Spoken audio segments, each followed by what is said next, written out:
Okay, we're going to go ahead and get started here. Thanks everybody for coming.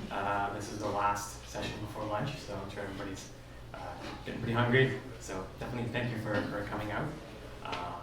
So we're going to talk about the art of discovery.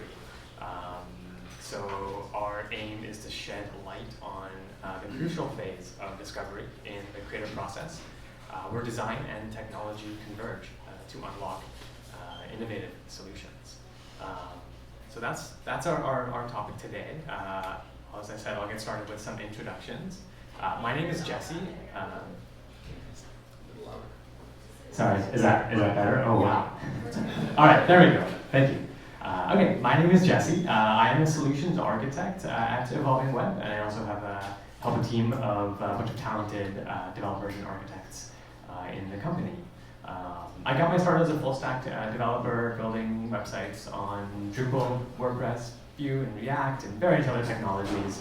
Kind of enjoyed the wide range of different technologies. At my previous agency, I started to lead a small dev team and got into the sort of architecture area of my role. And that led me now to Evolving Web. I've been here for about a year and a half now, and I basically came looking for a larger team to grow with and some projects that have big important impacts and specifically higher ed clients, which we're going to talk a little bit about today.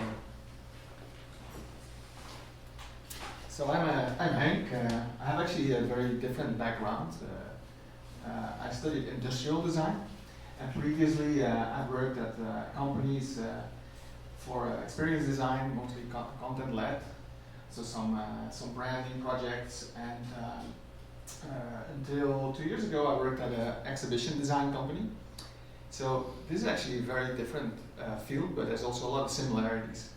So when you're designing an exhibition for a museum, you have to take a lot of things into considerations, like accessibility. But accessibility in the physical space is a very different thing than in a website, because in a physical space you can actually see other people struggle. So you can help, but at least there is going to be exposure to the one who's responsible for creating that experience. On website it's not that much the case, so there's a big responsibility there. So also like it's like a museum is a place where you can walk around freely. There's no pathway that you have to follow. So it's very important to create calls to action and to guide visitors to where they need to be. So there's a lot of similarities there. And just 2 years ago or a year and a half ago, I decided to join Evolving Web. So from the physical domain going to the digital domain, Evolving Web is a full-service agency that has now over 85 employees in different countries. And I have the honor to lead a design team at Evolving Web.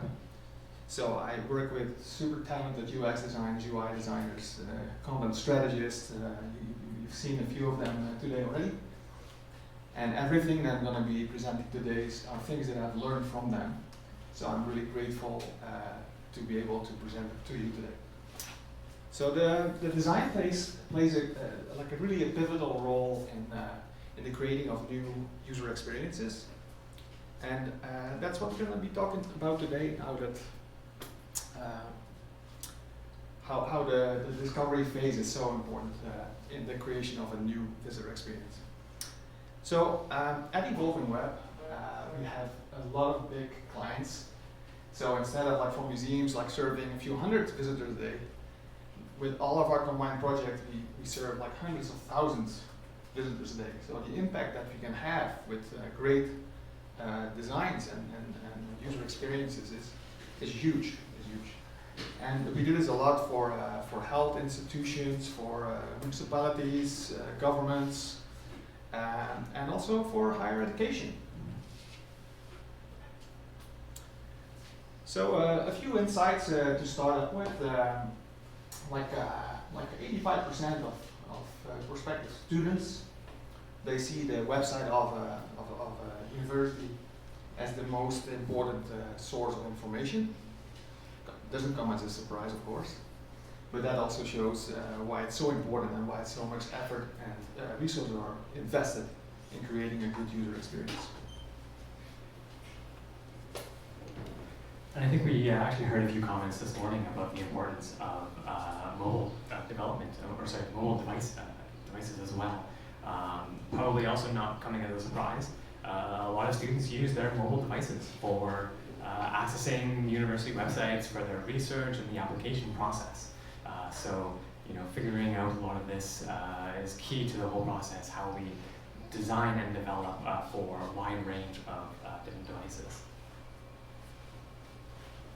Higher ed clients always pose some fairly unique challenges that maybe not other clients have.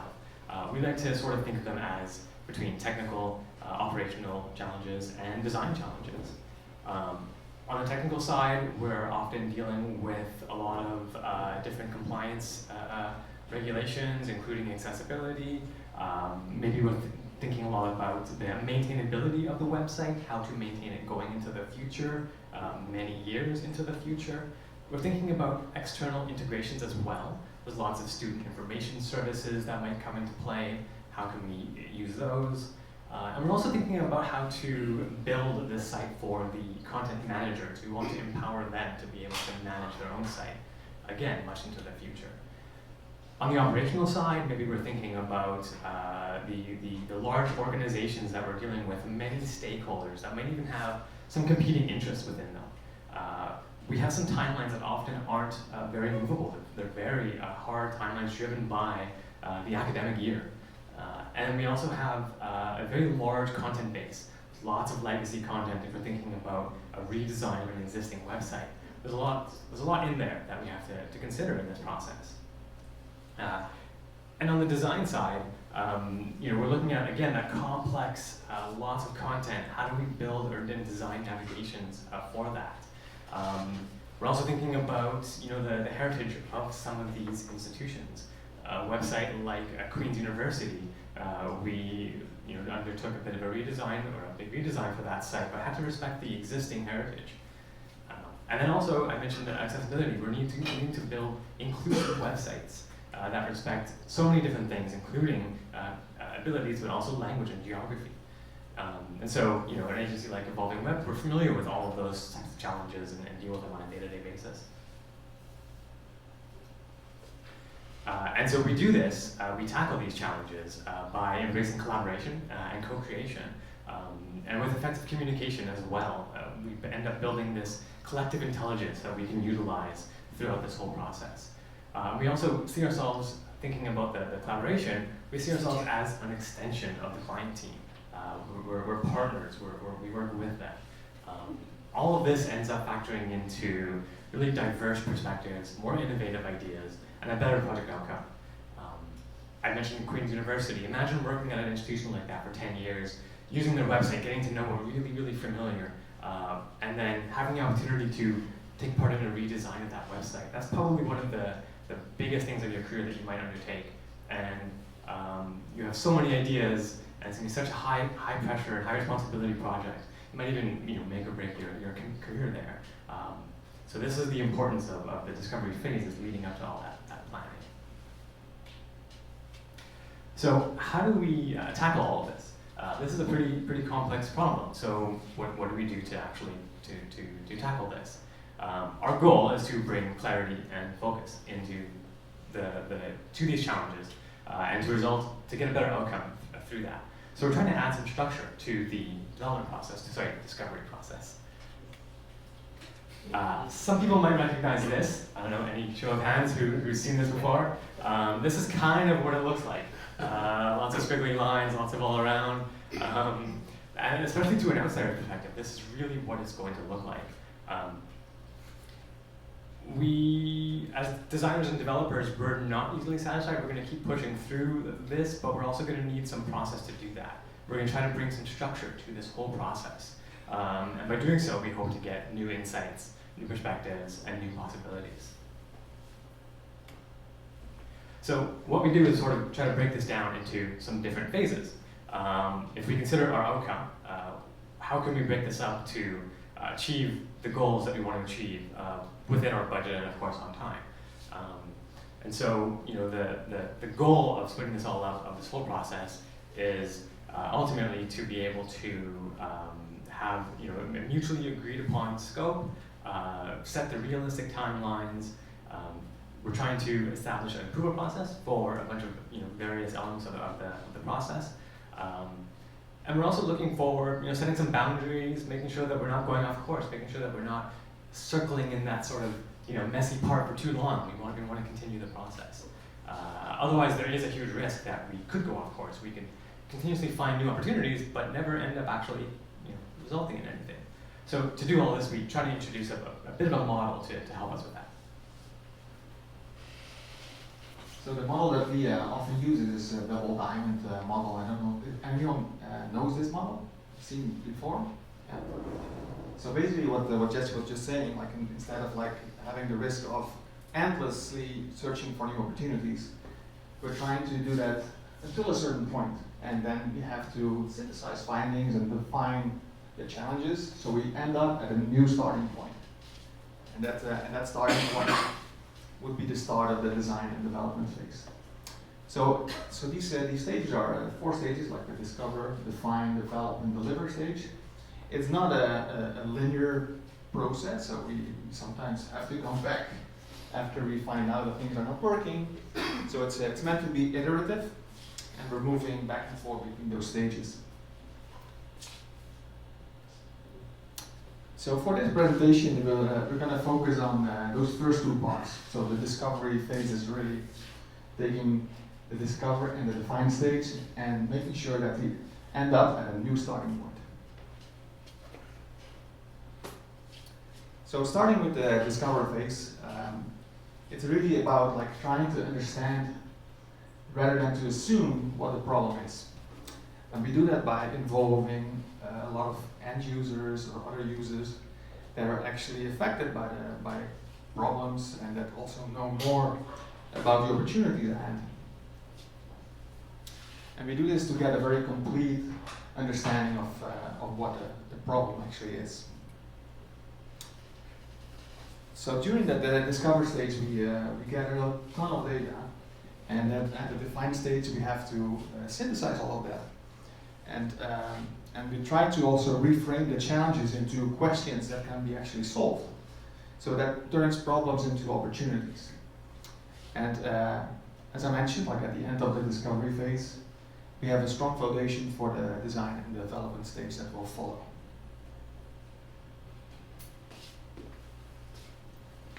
So the real art in discovery is about clearly articulating the solution space while keeping the balance. There's this dedicated balance between the viability, the desirability, and the feasibility of everything that we're approaching, that we're planning for, that we're exploring and discovering.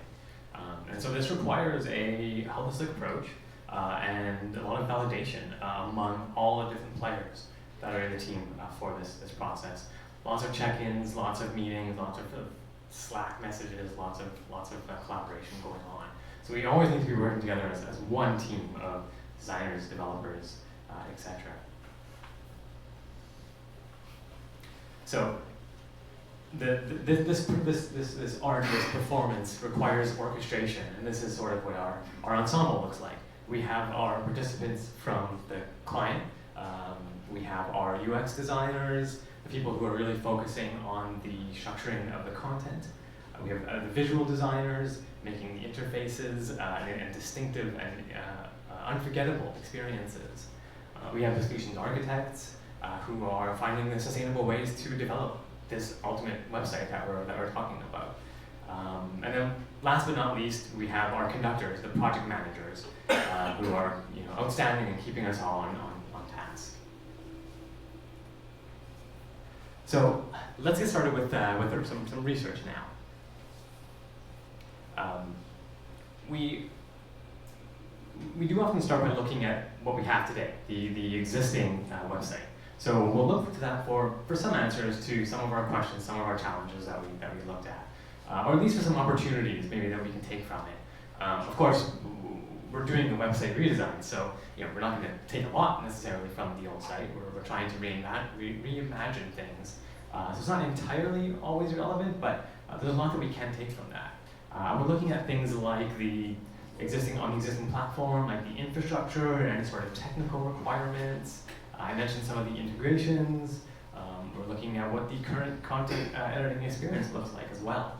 We of course want to, at the very least, maintain that and enhance it. So that's important to reflect on. And we're looking at the content, how the current site is structured, the information architecture with the sitemap and the navigation, the taxonomies, the content types, the components, of course, as well, if we're sort of taking the component-based design, which we do. So all these different things are going to feed into our end result, but we're looking at this on the existing website a little bit first. So there's only so much that we can take from that. So we quickly start asking some questions about the goals for this project, for the new site. So we start looking, again, back at the content structure. Structured, or rather, content types with a lot of fields can provide great structured content, but maybe it's too rigid. So what do we need to approach there? Flexible content can be great, but it might also affect some future functionality. So how can we, what are the requirements there? And the component-based design might help to sort of bring those two together. On the operational side, maybe we're looking at what the capacities of the current team might be. So, do they have some graphic creation abilities or some developers on their team that can actually manage some things? Maybe there's some capabilities that can be leveraged there, so we can continue that collaboration. And we're looking for, of course, existing pain points too that we can start to address in this process and in this new site.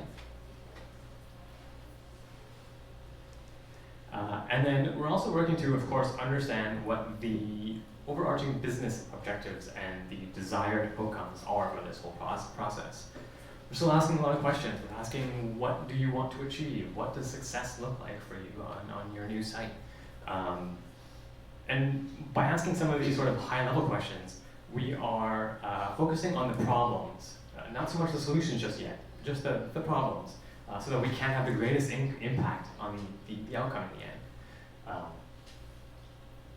And so ideally, throughout this process, we've also found, we have an idea of basically what to measure going forward, to understand whether the solution is actually working towards the desired outcomes. We could use things like Google Analytics, of course, very common. We might do some usability testing and get some user feedback, everything sort of in that area. At this point, we're also thinking about, what is actually in scope. If we went back to that sort of messy diagram, we could continuously iterate, but never actually come to an outcome.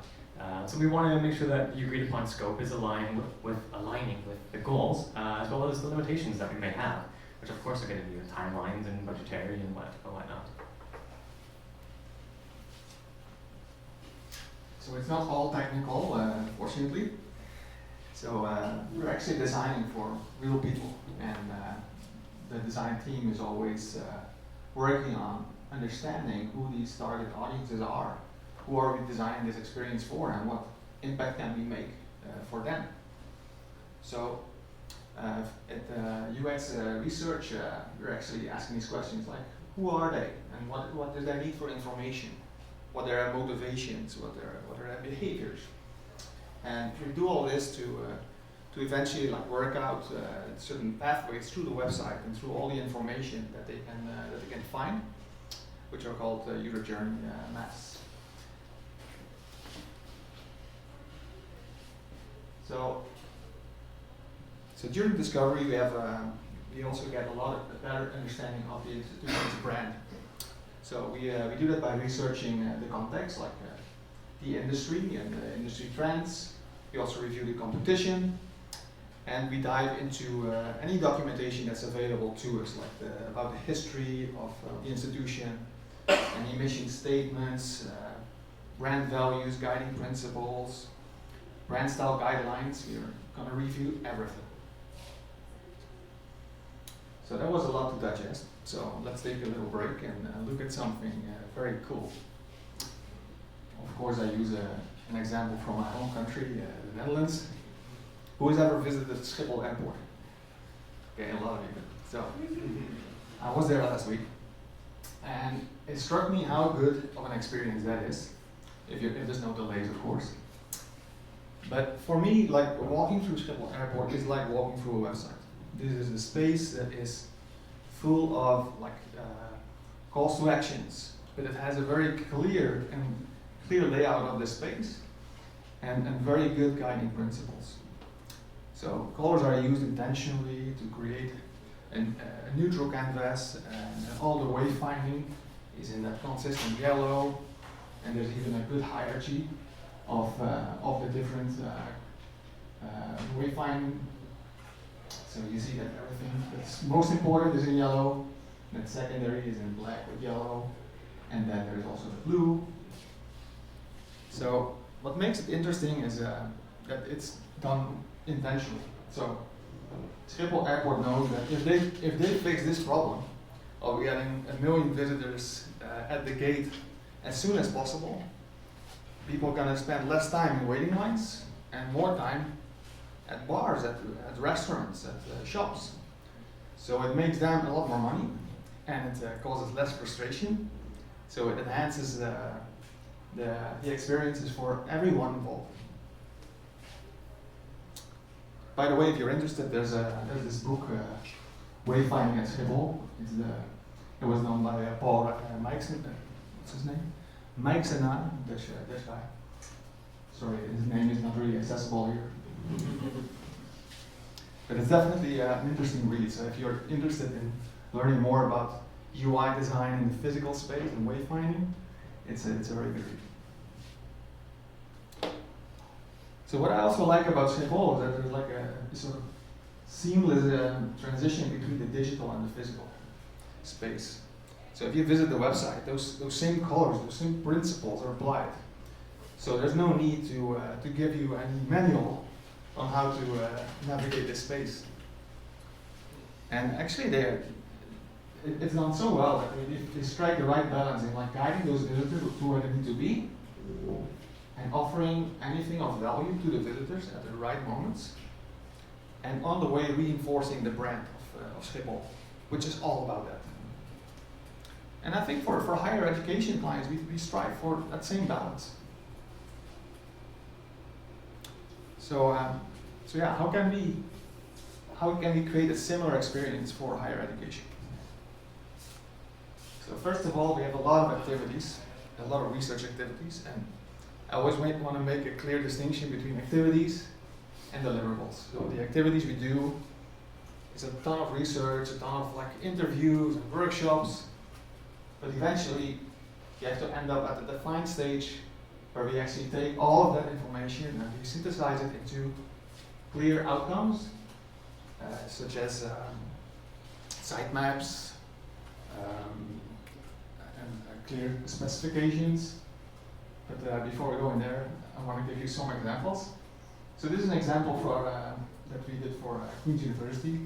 I think Annika, who's sitting here, you were involved in this workshop, right? So I hope I can explain a little bit what it is. So during the workshop, we addressed a lot of questions about these personas, like one of the target audiences. In this case, it's described as Haley. So we're asking what is her interest, what is her need for information, what are the interactions, and then we frame it into new opportunities to serve her needs better in this website. And then the good thing about the workshop is we get to also prioritize, so we can put buttons in or we can highlight the most important aspects. So from this, from those user journey maps, we can then take it into a sitemap, and we can create a content map based on all of those needs, and to create a new structure of how all that information is going to be laid out. So that's our deliverable at the end of the discovery. So we have a content structure and taxonomy of all information. We have a new structure in the form of a sitemap. Sometimes some low fidelity wireframes, if that helps to better understand how we're going to design it. And recently we have also started restructuring our visual design process at EvolveDrupal, because visual design is not an afterthought. It's not that we're only going to fill in the blanks after all of discovery has been done. Now, if you want to reinforce a brand, you have to have those discussions and involve client stakeholders as well during the discovery process. So one way of doing that is at the very beginning of a project, we invite people to participate in these questionnaires. So give us all of the information that we need, access to their important information and documents, brand style guides. And then we create this experience for the clients where they get to participate in the workshop as well. So we ask them questions to discuss and to have a conversation about their brand and to get information from them on what they see is most valuable for their end users. So in a workshop, we use Miro as a platform for that. Everybody gets to contribute, and we do this in groups, so there's a lot of moderation happening as well to ensure and motivate everyone in those meetings to participate. And also, like in the previous example, we get to prioritize. So at the end of a workshop, we don't get a ton of different ideas, but we also have like prioritization happening. So there's a clear new starting point. And then after these workshops, we're going to take all of these findings and we're going to design a stylescape. For those who don't know what a stylescape is, a stylescape is basically a combination of all the curated imagery, typography, color palettes, and any design elements that we can think of. And it's a first attempt into getting a creative direction. So a first starting point, a concept, like in this case, this is OCAD University. It's an art and design school in Toronto, I believe. Shane here? Yeah, Shane. You went to your university in NPD, but Shane designed this stylescape here. And he took inspiration from the building. So the building has all these openings, and this is what formed the basis of this concept. It's called Windows into OCAD. Okay, yeah. So you see that all of those blocks and openings are happening throughout the website. And this is how we're trying to align the client on a big idea, like a strong foundation for our brand. So. All right, I'm going to take over and talk a little bit about the technical side of all of this. Because even though we are pretty collaborative in a lot of this process, there are some aspects of each that we'll take back and sort of work on our own, and then maybe come back together again and continue on. So we end up with a few deliveries on the technical side for our discoveries. And probably the biggest part of that is documentation. It's literally a lot of just actual Word documents. So we have usually like a technical scope document. We have some other research and testing results. We have some architectural diagrams more likely. We also then start getting into the content structure. How are we defining that in the CMS for content types and taxonomies? And also the component inventory. What are we doing there? We'll also, in a lot of cases when we are doing a redesign, we're thinking about migrations too. So that's also one of our key deliverables there too. So to zoom in a little more on the documentation side, I mentioned we're building a lot of documentation, of course, because we're not really getting into development at this point. We're trying to think about the problems and not quite the solutions just yet. So we're coming up with this technical scope document as well as some other internal documentation. And the technical scope is a bit more focused on what we need to communicate and agree upon with our clients. And that really frees up some of our other documentation to be more detailed, more about the decisions that we're making and how they affect some of the technical implementations later. So we can actually start to keep those audiences a little bit separate. This documentation, specifically the technical scope document, is really not something that's new. It's informed by the whole process, and that's going to be lots of some of these workshops, different meetings, emails, all of this kind of general communication. So this isn't something that we are delivering to a client as this whole new set of information that might be sort of a surprise. This is all stuff that we've been discussing and working through all these different workshops. Probably the most important thing though is to actually try to keep this high level. And this is again going back to that balance. We don't want to get too deep into some things at this point because we're going to keep rediscovering new things, and we have to keep that goal in mind. But we also don't want to go too deep on something and then discover later, oh, maybe we need to change course now. So that's a very difficult balance sometimes, and it takes a lot of work to get that right. And when we think about the content structure, this is a direct output from the wireframes, the designs, the stylescapes. We start to break these down a little bit and figure out how do these actually turn into something in the backend, in the CMS, in the system.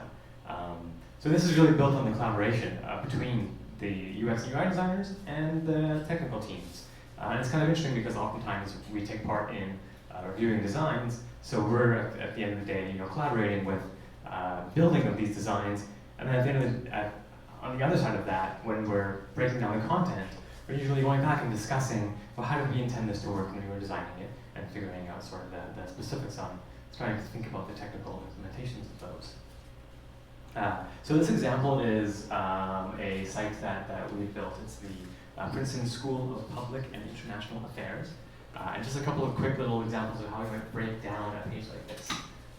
So we have an author field, which is probably like an entity reference to a user. We have some taxonomies here for topics. A source, which is might be a taxonomy, might be like a free text field, depending on the needs of this particular content type. A few more sections, like an introduction, might just be a plain text field. We have a description that is definitely going to need some additional capabilities, some rich text. We have some links in there, so we need maybe it's a rich text sort of WYSIWYG field. And then finally we have the findings, which again is getting into some more. And this page of course goes on. I don't want to go too deep into all the different fields here, but this is just a quick example of how we might take a design, more of a finished design. Sometimes we'll start it from wireframes. We'll start at different points, but we'll break that down into the actual content structure, and then document that in terms of the decisions of how should this field be created. Does it need to be able to have more than one entry? Kind of all those different options. And I mentioned a little bit about the migrations too, and I think this is incredibly important, especially when we're talking about some of the Drupal upgrades, Drupal 7 to 9 and 10. We're doing some of these migrations and doing these rebuilds. So this is constantly in our mind how we're going to do this, because if we know we have to do it, it needs to be planned throughout the whole process. And this usually is coming together with the content structure, with the designs, sort of all at the same time. And it's usually a little bit later in the discovery process, because we start to have that content model more mature and we know what fields are going to map to what. And sort of how we can go about doing that. And we sort of start with figuring out, what are the needs of some of this content? Do we need to migrate it? What's the specific case here? Some content might not needs to be migrated. This is a good time to reevaluate content. Maybe it's time to update or rewrite, or maybe just not even move that content. So we're trying to figure that out at this stage, and of course, that's going to be an incredibly collaborative process with our clients and the users and the information architects on the project as well. And then we can actually start thinking about how are we going to migrate this stuff. Is it something simple? Maybe we're lucky and we have a fairly structured content on the source site. We can move it over to the new site in a very structured, scripted way. Maybe we're not so unlucky and we're dealing with some PDFs and we want to actually bring that into web page content and we want to parse that somehow, or there's web pages that need to have their content pulled out and extracted. And there's of course manual migrations, which people have probably been involved in. It's not always fun, but there's a lot of copy and paste, and that sometimes is a process that needs to happen, especially if it's a small content base. It might not make sense to write a bunch of scripts for a small amount of content. And really, I've touched on this a couple of times, but it's all about the different collaborative effort going on here. I just wanted to sort of showcase a few of the areas where we're constantly collaborating between the content structure and how that influences the design elements and how that turns into the components in the end. And then we have the types of content that turn into the actual content types and the fields that need to be created in the CMS. The hierarchy of the site that's made from the UX designers turns into the navigation and the menus, which ultimately sort of comes into the content hierarchy in the CMS as well. Categorizations of content, if we sort of remove that from the idea of CMS and taxonomies, just the actual categorizations. But then that feeds into the CMS, the taxonomies, how we can use that to create filters in our reviews or content recommendations. So there's sort of a lot sort of going on in the background there as well. So since working at Evolving Web, I've learned so much by collaborating with people like Jesse to understand the complexity of what it all involves when we design something. So having that validation and a direct link with people with technical knowledge for us as designers is essential to design something that can actually be realized, and also to really leverage the technical possibilities that we are not aware of as designers. So just to wrap it up, to orchestrate discovery, collaboration is really essential. And at Evolving Web, we're getting better and better at that. And every project we'll learn how to better collaborate within Evolving Web, but also with our clients and with end users of clients. And the other thing that's very important is planning. So you've seen that the diagram before. Arriving at those gates at the right time is important. So, of course, any planning needs to also have a sort of backup plan for a contingency, because discovery, you're always going to find new things that are very important, also to further research. But we cannot allow ourselves to endlessly do research, and because that comes with the risk of not arriving at the conclusion of the discovery phase in time. Then of course, communication. I think design equals communication. I think half of what we do, half of the time that we spend designing is communicating. Is communicating ideas to other people involved in a project. And we have to do it always with very clear, understandable language, and we use a lot of visualization for everyone involved to be aligned and to be and to enable them and empower them to contribute. So the other thing is that it's all about people. So what we do eventually is going to benefit people visiting the site, making very important decisions for their lives. Like choosing a university is a life-changing event. So if we can help visitors on that journey, but also empower the people who are managing those websites, such as the content creators and the content managers, we're going to contribute to that goal of our clients. And last but not least, to always iterate. So do things fast. The stylescapes and visual design, we do that early in the process, so we really get to benefit from early input from everyone involved. And it also creates a lot of engagement to involve people early in the process, and we get more out of it. And it allows us to make iterations, so we make continuous improvement on our design before it's going to be launched.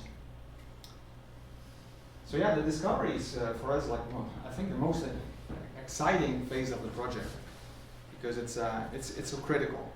And it really creates a new starting point, where we have a clear direction, a clear structure, and very well-defined principles.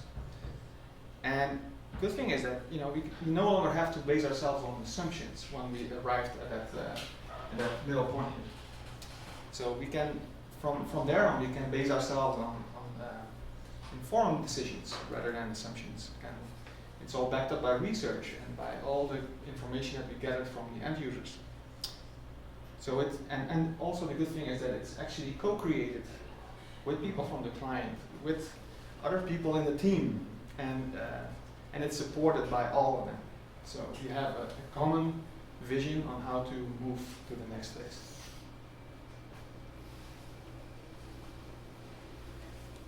So the discovery phase, as Henk said, is really crucial for all of our projects that we do at Evolving Web. Without this phase, we really couldn't deliver on the promises that we make to our clients.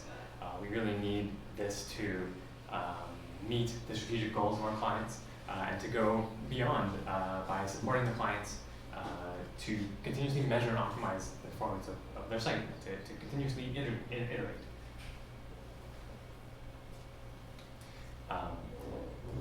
Evolving Web is, I think, obviously part of the open source community.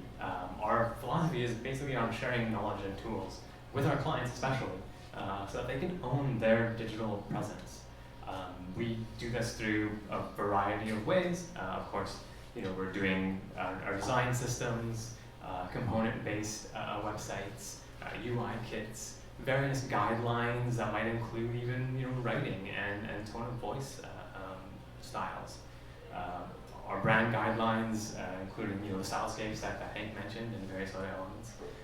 And we also focus a lot on training and support, ongoing support, and documentation, and focusing a lot on what the needs are of the content editors and managers for our clients, so that they can be empowered with their own digital independence.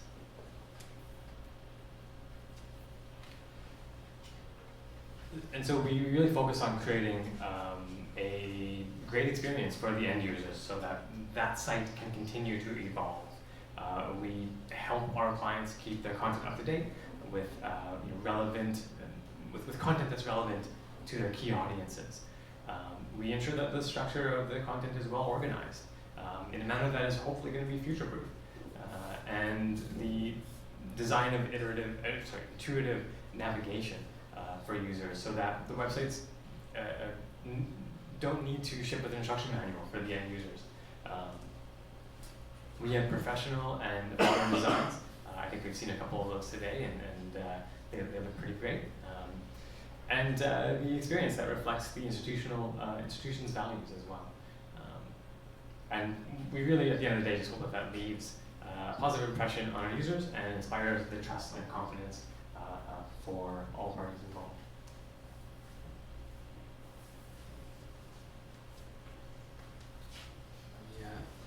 At the end of this presentation, I'd like to show the final result of Oak University. We created a little video to show you what it looks like today and what results it generated.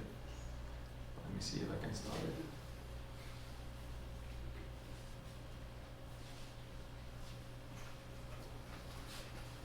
Sorry, there's no sound.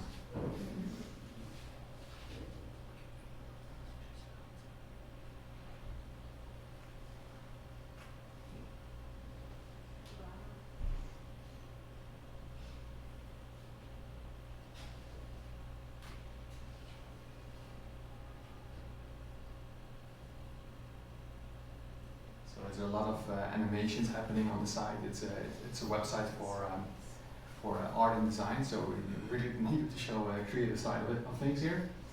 And I think, well, a lot of credit to Shane in the back who designed all of this.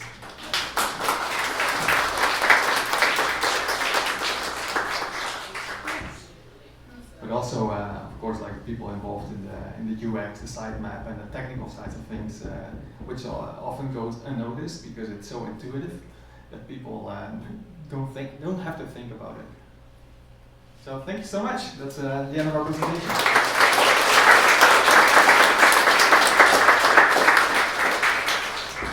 I know we're at 2 minutes over time, but is there any questions?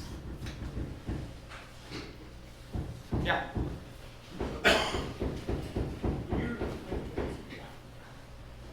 So when you're building an e-learning site, you start off with a higher education template and do e-commerce, or do you start off with e-commerce and build elements of higher education? I have to ask this question also to Anja, because I have not worked with Evolve for such a long time. Did we create an e-learning platform already? I can't think of any at the moment. Like most of our clients are in the higher ed space, have physical spaces, so it's about bringing the students to the university.